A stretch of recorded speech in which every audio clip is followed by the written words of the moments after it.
बिस्मिल्लाहिर्रहमानिर्रहीम। अस्सलाम वालेकुम नाज़रीन इकराम, मैं हूं आपकी मेज़बान डॉक्टर मुक़द्दस मलिक, आपके अपने प्रोग्राम आपकी बात आपके साथ में। नाज़रीन इकराम, कभी कभार अल्लाह पाक की ज़ात इंसान से ऐसे ऐसे काम ले लेती है जो इंसान को ख़ुद अंदाज़ा नहीं होता कि इस ज़मीन पर आकर उसको कौन कौन सी खिदमात सर अंजाम देनी है।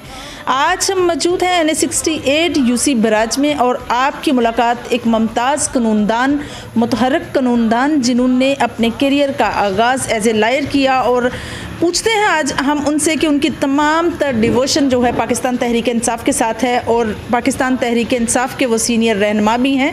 आप वाइस प्रेसिडेंट रहे गुजरात बार कौंसिल के, और इसी तरह से आपने अपनी खिदमत सर अंजाम दी एज ए जॉइंट सेक्रेटरी आपने गुजरात बार कौंसिल के में भी अपनी खिदमत पेश की। और अगर बिज़नेस की बात करें तो बिज़नेस का नाम इतना दिल को मोह लेने वाला है, इतना कि उस पर ऑटोमेटिकली जो है दरूद पाक ज़बान पर आ जाता है कि बिज़नेस का नाम लब्बैक या रसूल अल्लाह फर्नीचर शोरूम के नाम पर है जो जलालपुर सोबतिया में है।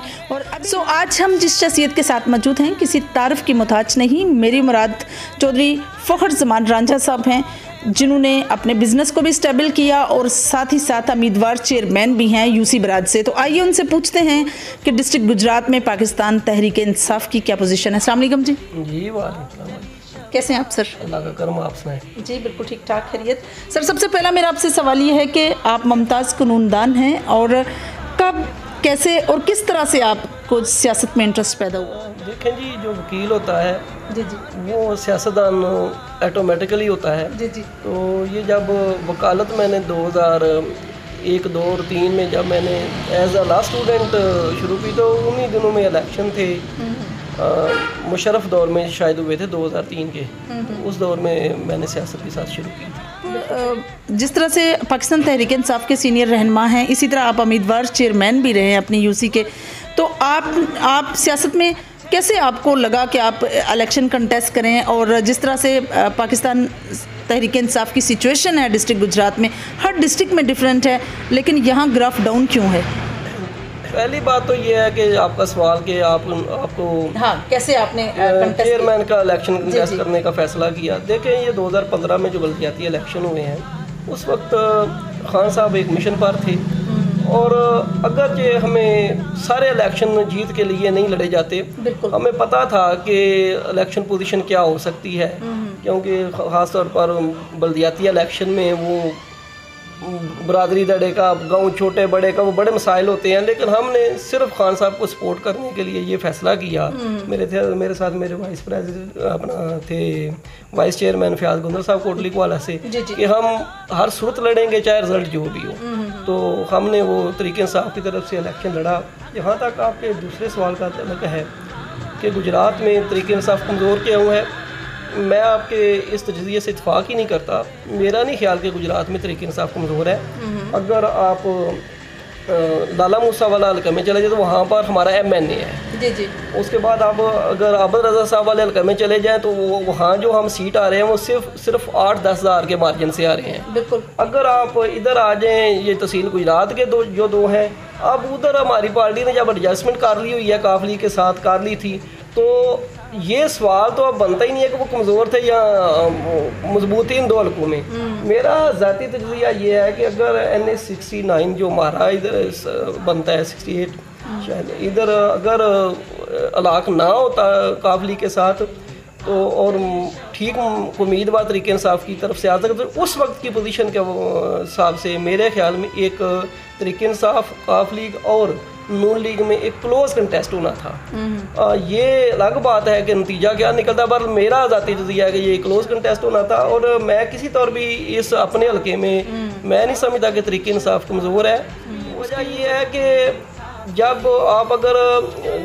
खान साहब आए थे जनरल इलेक्शन से पहले टांडा में, तो उधर जितना बड़ा जलसा हुआ था, अगर खान साहब हिम्मत करके अपना कैंडिडेट दे देते तो फिर देखना था कि क्या होता है। अब हमारे वोटों पर बनने वाले वो बातें करते हैं तो वो उनकी मर्ज़ी है। जिस तरह से बात आपने NA-70 की तो आई न्यू इट, उसमें सैयद फैज़ुल हसन शाह साहब जो हैं वो MNA की खिदमत पेश कर रहे हैं। इसी तरह से अगर बात करें तो मोहतरमा ताशफीन सफदर साहबा बहुत एक्टिव हैं जो रिज़र्व सीट पर हैं। तो आप मुझे ये बताइए कि मैं उस ग्राफ की बात नहीं कर रही, जिस तरह से चौधरी सलीम सरवर जोड़ा साहब जो हैं MP हैं बट डिस्ट्रिक्ट गुजरात में बहुत वर्क हो रहा है, तो आपको टन्योर डिफरेंट आपने ऑब्ज़र्व किए हैं, जिसमें PMLN का टन्योर भी गुजरा, जिसमें नवाबजादा ख़ानदान का था, अब चौधरी बरादरान का है, पाकिस्तान तहरीक इंसाफ की जॉइंट हुकूमत है, समझ लें अलायंस है आपस में। वर्क के हवाले से अगर बात करें तो तब्दीली क्या वाकई आई है? अगर तो गुजरात की हद तक अगर आप वर्क की बात करें और वो सिर्फ वो गली नाली के हवाले से बात करें तो उसको तो मैं ज़ाती तौर पर मैयत नहीं देता। ठीक है, खान का विजन गलियाँ नालियाँ बनाना नहीं है, मेरे ख्याल में वो इंटरनेशनल लेवल का बंदा है। ठीक है, और वो इंटरनेशनल लेवल की कामकार है। ये जो गली नाली वाला मामला है ये पंजाब गवर्नमेंट का बनता है जो तरीके इंसाफ की है। इधर गुजरात में चले वो हमारे चौधरी बरादरान हैं, उनके अपना ताती होने की वजह से तो मेरा ख्याल है कि मकबूल ही काम, जो अगर तरक्याती कामों का आप कहें तो वो मकबूल हैं। ठीक है, अगर जो अपने मेरे गांव के वाले से चले, अगर आप समझे तो वो एक स्कूल का रास्ता है वो इनसे नहीं बन पा रहा। हम कोशिश कर रहे हैं 5-6 माह से साल से, वो 2-3 मरतबा उन्होंने वादा वायद किया है। ठीक है, लेकिन अभी तक उन्होंने वो पूरा नहीं किया। सही जो सब कि आप वाइस प्रेसिडेंट भी रहे हैं गुजरात बार कौंसिल के, तो अपनी ही कौंसिल को, अपनी ही एक जितने भी आपके लॉयर्स थे उनको कौन कौन से प्रॉब्लम्स थे जिस पर आपने वर्कआउट किया, आपने चौधरी शमशाद उल्लाह मल्ली साहब ने, और इसी तरह से आप जब जॉइंट सेक्रेटरी रहे तो किस तरह से आपने अपनी खिदमत पेश की? पहला सवाल जो आप पहला हिस्सा है जो सवाल का, वो जब 2019 में मैं वाइस प्रेसिडेंट था और चौधरी शमशाद उल्लाह मल्ली साहब प्रेसिडेंट थे, उस वक्त हमारा एक बहुत बड़ा मसला था बार हाल का, जो कि असल में हमारी जो 2004 से चौधरी बरादरान के साथ टसल आ रही थी, तो ये हमें कहते थे या कुछ वालों से आती थी बात कि अगर आप उनके साथ कोई एंगेजमेंट कर लें, राजीनामा कर लें तो आपको फंड्स मिल जाएंगे। लेकिन गुजरात बार ने गैरत का मुजाहरा किया और कभी भी उनके सामने सरनगू नहीं किया, और बिला आखिर ये क्रेडिट चौधरी शमशाद उल्लाह मल्ली और उनकी टीम को जाता है, जिसका हिस्सा होने पर मुझे बिलाशुबा फ़ख्र है कि उन्होंने ये काम थ्रू जो हमारा अपना चैनल बनता है जुडिशरी का, उसके ज़रिए हमने अपना ये काम करवाया है। और माशाल्लाह बहुत बड़ा जुडिशल कम्प्लेक्स आप देख सकते हैं, विज़िट कर सकते हैं गुजरात बार का, वो हमारे टन्योर में ही शुरू हुआ है और इंशाल्लाह ताला उम्मीद है कि अगले चंद माह में वो मुकम्मल हो जाएगा। इसमें मैं पहला क्रेडिट बग़ैर किसी शक के चौधरी शमशाद उल्लाह मल्ली को इसलिए दूंगा कि वो शख्स वन मैन आर्मी था। ठीक है, हमारी जो कबीना थी उसमें मैं वाइस प्रेसिडेंट था, सीधी सी बात है, साथ उनके रहे, बहुत काम जितना हो सकता था काम किया, लेकिन कुछ बिजनेस साथ चला लिया था तो इधर मसरूफियात हो गई थी, तो उस बंदे ने बहुत ज़्यादा काम किया है। उस बंदे ने ये जो बिलखसूस काम किया है ये सब काम मुबारकबारी है माशाल्लाह से, सुभान अल्लाह। अच्छा, मुझे ये बताइए कि लब्बैक या रसूलल्लाह के नाम से आपने माशाल्लाह से जो बिज़नेस स्टार्ट किया है, किस तरह से आपको ख्याल आया कितना खूबसूरत नाम रखें कि जो जब भी नाम लिया जाए ऑटोमेटिकली दिल से जो है या ज़बान से दरूद पाक जारी हो? कैसे आपको ये ख्याल आया और इसको आपने, नाम ही इतना बुलंद तरीन है तो क्या इसकी प्रोग्रेस कैसी है? देखें जी, सब की तरह मेरा भी ये मानना है कि कुछ चीज़ें बाइसे बरकत होती हैं। बेशक, ठीक है। जब मैंने ये बिज़नेस शुरू किया तो मेरा कारीगर था, उसके मैंने कहने पर ना GF के नाम से इसको शुरू किया, बल्कि वो बिज़नेस का कोई आइडिया नहीं था पहले इसका ना, वो जो हमने फोम एजेंसी ली थी उसके नाम से शुरू कर दिया था। फिर 6 महीने बाद इसको JF से किया, फिर मैं उस पर JF से मुराद जाज़ब फ़ख्र बनता था जो मेरे बेटे का नाम है। ठीक है, तो फिर इसको मैंने 6 माह बाद ना, मैं खुद मुतमिन नहीं था, या तो जाज़ब फ़ख्र कर लेते हैं GF, what is mean by GF। ठीक है, तो फिर मैंने काफ़ी सोच विचार के बाद ना मैंने कहा कि बिज़नेस में बरकत के लिए इससे बेहतर कोई नाम नहीं हो सकता। तो उसके बाद फिर मैंने इसका नाम लब्बैक या रसूलल्लाह फर्नीचर जो है वो रख दिया। माशाल्लाह, सुभान अल्लाह। सर, मैंने साथ ही बात की कि आपका बिज़नेस आपने एक शॉप से शुरू किया, 2 से शुरू किया, तो अब आपको प्रोग्रेस कैसी नज़र आती है? जी अल्हम्दुलिल्लाह, इसमें मेरा मानना ये है कि ये सब उस ज़ात की तरफ से हुआ है, ना इधर कोई बाप दादा का कोई ऐसा फील्ड नहीं था। मैं वकालत कर रहा था, बहुत मुतमिन था अपनी वकालत से, बहुत अच्छी चल रही थी। बस अल्लाह तौबा आ गया, इधर किसी तरह ले आए और फिर इसमें अल्लाह ने इतनी तरक्की दी कि पीछे मुड़ कर नहीं देखा। 2 दुकानें थी पहले मेरे पास, ठीक है। उसके बाद आज मेरे पास तकरीबन 22-23 दुकानें हैं।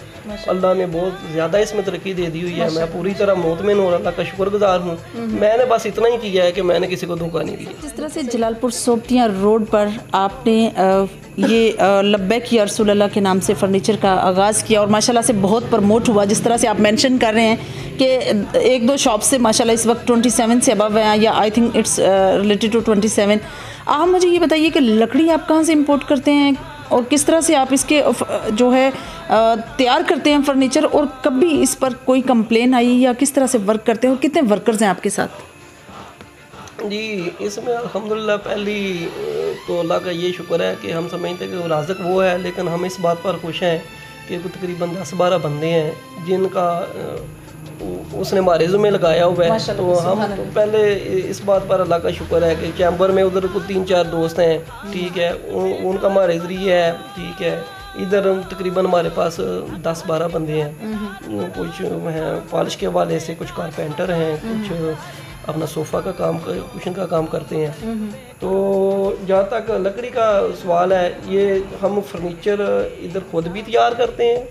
कुछ चनियोट का अगर आर्डर हो, वो दोस्त कहें फरमाइश है, गुजराती की भी है, चनियोटी की भी है, लाहौरी की भी है, जैसा भी है हम वो मैनेज कर देते हैं। आर्डर पर बनाते तो हम खुद है ही, इधर है ही ज़्यादा वहीं चलता है। जहाँ तक हमने कहा शिकायत की, पहली बात तो है कि हम पूरी कोशिश की है हमने आज तक, और सिर्फ 2-3 साल में इतना बढ़ने की वजह ये है कि हमने बहुत कम शिकायत का मौका दिया है। बहुत अच्छी बात। तो और अगर कोई आ भी जाए ना, काम में ऊँच नीच हो जाती है, नीयत हमने ठीक रखी है, कोशिश नहीं करते कि हो, लेकिन अगर हो जाए तो हम मैनेज करते हैं और वो सर्विस मुहैया करते हैं कि बंदे को अगर कोई मसला हुआ है तो हम उसका वो मसला, वो परेशानी दूर करते हैं। सियासी ऑटोमेटिकली समाजी होते हैं और समाजत में आते हैं तो सियासत में भी इन होते हैं, सियासत में आते हैं तो समाजत में इन होते हैं।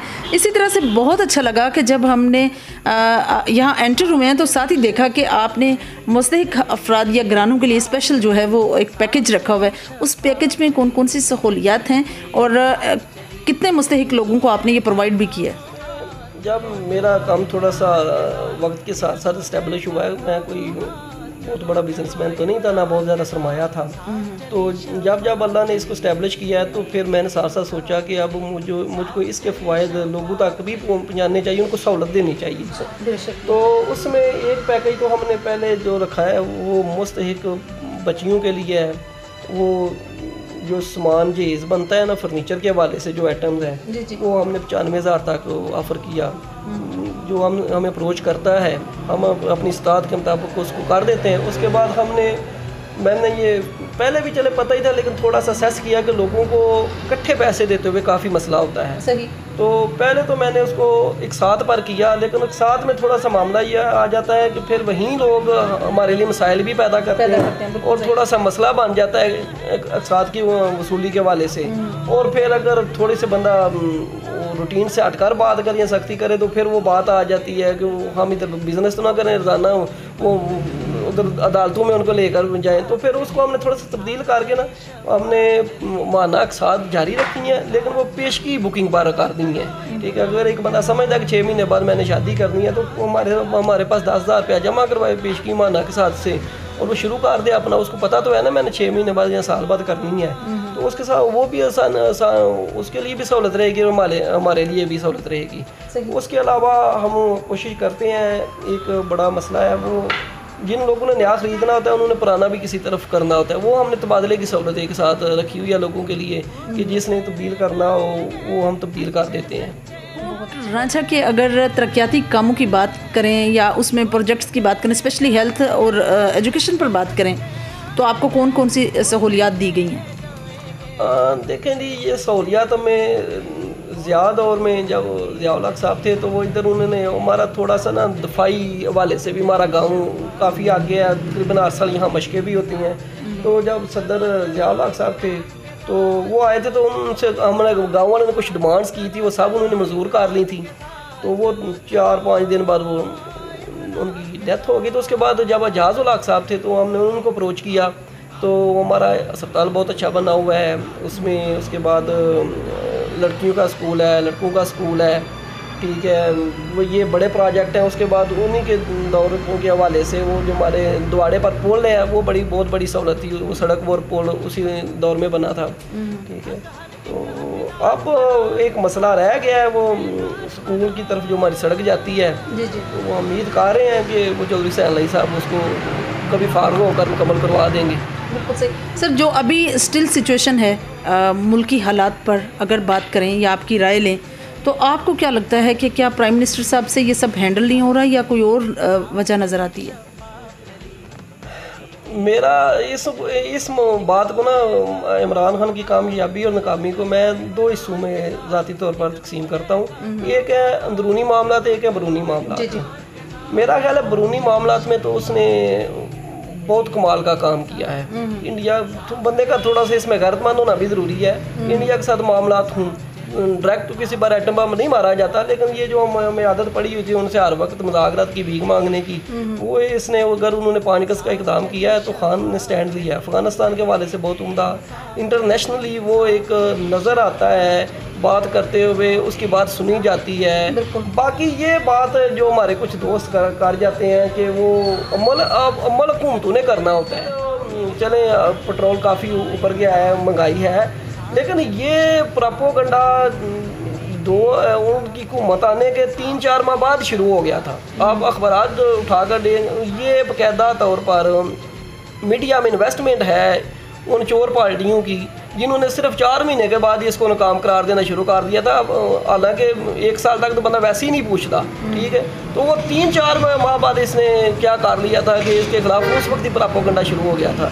है हालात मुश्किल हैं, कोई शक नहीं, ठीक है, लेकिन ये इसमें अगर ये मैनेज नहीं कर पा रहा तो उसमें पिछलों का भी कुछ अमल दखल है, ठीक है, कि उनकी जो पॉलिसीज़ थी, ठीक है। लेकिन बहरहाल ये बात मानने में यार कोई नहीं कि जो तवक्को थी, जो लोगों की तवक्को थी, ठीक है, उस हद तक अभी तक मामला तो नहीं हुए, इसमें तो कुछ शक ही नहीं है। लेकिन ये बात कि अगर वो नहीं कर रहा तो ये जो मैं और आप तो तनकीद करें तो समझ आती है, लेकिन ये जो चोर 30 साल इधर रहे हैं वो अगर तनकीद करें, वो बात करें, तो उनसे पूछना तो बनता है कि आपने क्या किया था। अभी मैं आज ही पंजाब मुशर्रफ दौर के बाद जरदारी दौर में उससे आगे महंगाई हुई, उसके बाद नवाज शरीफ दौर में उससे आगे हुई, अब इसमें उससे आगे चल रही है, ठीक है। उम्मीद है कि वो बंदा कुछ करेगा, लेकिन कुछ मामला इंटरनेशनल हैं और कुछ इधर के हैं, तो वो भी साथ आते हैं। जिस तरह अमेरिका वगैरह को इसने आंखें दिखाई हुई हैं, वो मसाइल है। जो सब अगर आपको मौका मिले तो आप इलेक्शन कंटेस्ट करेंगे, और अगर करेंगे तो किस लेवल पर? ये अगर सवाल आप 2-3 साल पहले पूछते तो मैं यकीनन किसी न किसी इलेक्शन का हवाला दे देता, लेकिन अब काफ़ी मुश्किल बात है। जब बंदा बिजनेस में आ जाता है ना तो काफ़ी मुश्किल हो जाता है। अभी बिज़नेस बहुत बढ़ चुका है, इस पर मज़ीद फोकस किया हुआ है मैं। लेकिन ये है कि जब एक बार इस बंदा फील्ड में आ जाता है तो फिर अपनी मर्ज़ी से वापसी भी नहीं होती, ठीक है। वो दोस्त बाप के मामलात होते हैं।